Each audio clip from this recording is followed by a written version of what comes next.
La cosa che mi ha colpito principalmente di Venezia è il modo di vivere una realtà quasi surreale rispetto al resto dell'Italia. Come le case, i ponti, i canali, le barche.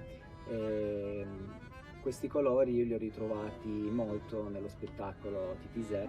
Ciao, io sono Nicole Veglia e sono un'artista di circo multidisciplinare.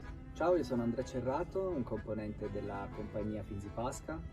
Come specialità, diciamo la mia principale è la Rusir, che è il grande cerchio dentro il quale si gira, e poi insieme alla mia compagna Nicole facciamo mano a mano e poi la Rusir a coppia. Dove sono anche bendata, quindi c'è una difficoltà maggiore. Noi siamo sempre abituati ovviamente a lavorare un palco, sui palchi piani, comunque su superfici piane, però i teatri italiani hanno il palco in pendenza.